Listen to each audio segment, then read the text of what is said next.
So from time to time, gaming Twitter will genuinely impress me, and it's tough to do with how much stuff has been thrown around on Twitter, whether it's developers reusing assets from previous games because they're already good enough for animations or anything like that, or apparently now dissecting start screens. And this was a new one to me, and I saw the tweet or post or whatever it is now go up, and it actually caused more conversation than I was even expecting. And yep, it has to do with Starfield. We'll talk about that though here today. So if you guys enjoy the video, make sure the like button, subscribe, and all of that.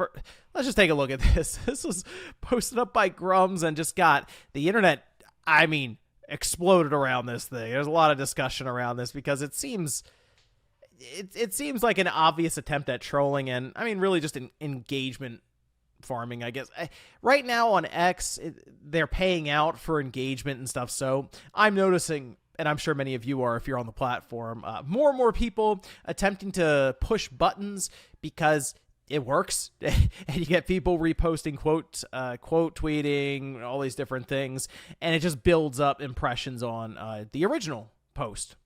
But in this case, it appears that the start screen has come under fire because it can reveal a lot about how rushed the team was and how much pride they took in their work.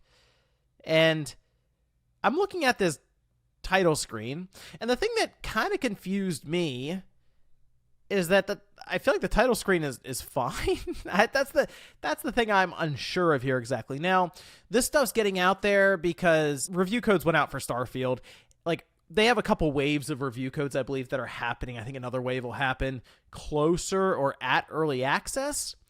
And if I didn't get a review code for it, which is fine, and I'm either going to buy into the early access thing because it goes live on a Friday, and then we have like the podcast that weekend, so I can at least get some time in. But let's face it, after like 2 or 3 hours, that's like the tutorial phase. I'm sure this is going to be a big game, so it's going to be multiple weeks, even months of going through it to get as much info as possible from it to really do it justice when it comes to describing the experience with Starfield. But basically, review codes have gone out, and I'm noticing stuff is just leaking now. People are just putting up impressions in like Discords, images, like we see the title screens going out and stuff, and it's caused conversation around these different aspects. But I'm looking at this title screen, and I don't know if it's just me. It looks fine.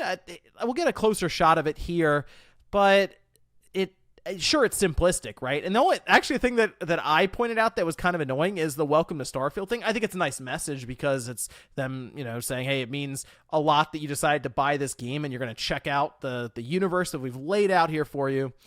But maybe that goes away because I actually like the clean, kind of simplistic look to this game in terms of the title screen.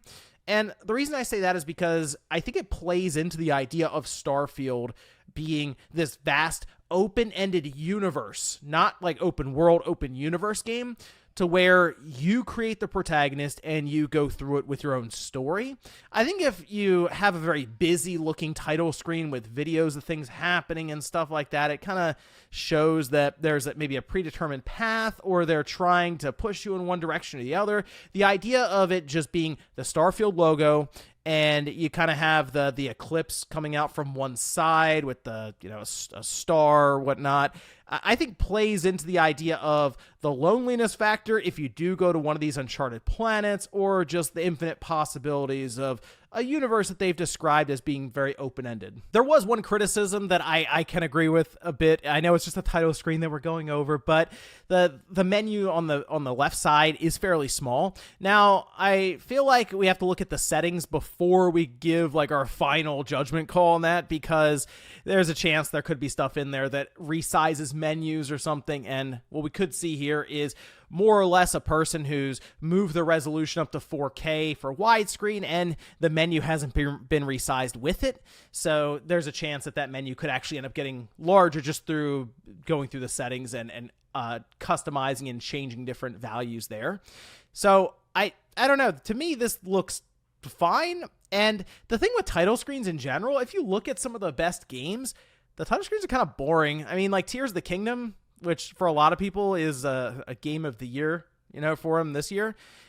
It's a pretty basic looking title screen. Elden Ring, not much going on there. You can even look at Bethesda's history, go back to Skyrim, which is a game that got rave reviews when it came out. People still play it to this day, and it's an incredibly basic title screen. It's more basic than what we have here with Starfield. So I feel like it doesn't necessarily have to be said, but the title screen doesn't really matter that much.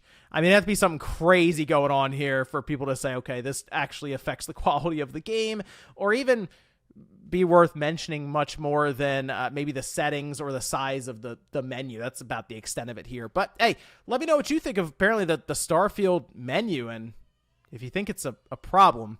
Thanks, guys, for watching, and I'll see you next time.